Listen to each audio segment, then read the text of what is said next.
I still do that in India, and a lot of people don't know how to respond to it. Seven things that I can't seem to get rid of since I moved from the US to India. I'm Nupur Dave, and I help NRIs make critical decisions and lead a better life. Things that seem normal in the US are carried over with you to India, and they may not be the norm here. After I moved to India, I had brought with me all these tiny traits that I still can't get rid of. I still ask people how their weekend was. So in America, it's very common for you to ask somebody, how was your weekend on Monday? I still do that in India, and a lot of people don't know how to respond to it. Let's now talk about something everybody uses but doesn't want to talk about it, toilet paper. So many people in India use the bidet in the loo, and you might end up being the only person in your office who uses toilet paper. I used to think it's normal to talk about it, but once I said it in front of a group and everyone went silent. Third, soda temperature. So cold soda in India now feels hot. So in America, we used to say water, no ice, which describes chilled water. But with ice, it's practically freezing. Now, when you come to India, a regular cold drink just doesn't cut it.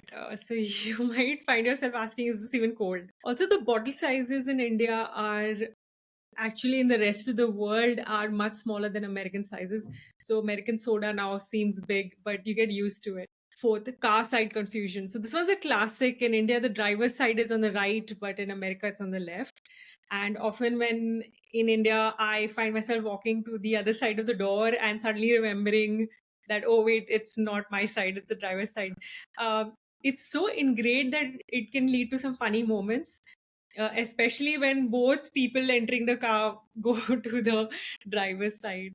The next point is shopping returns. So in America, the policies are so customer friendly that you get used to buying things that you know you're going to return.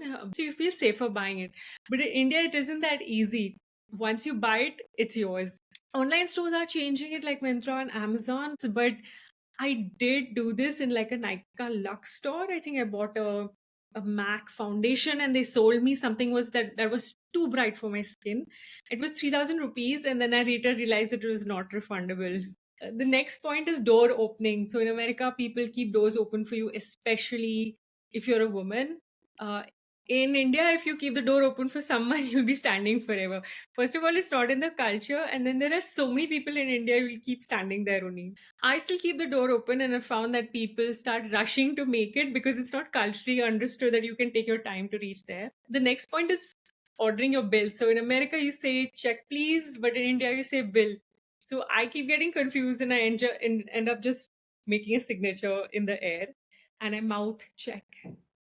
So I'm still saying check, but I'm asking for the bill. So this kind of works. So yeah, those are some things that are still sticking with me. I hope you found this fun. I'm Nupur Dave, and I help NRIs. Reach out to me if you have any questions.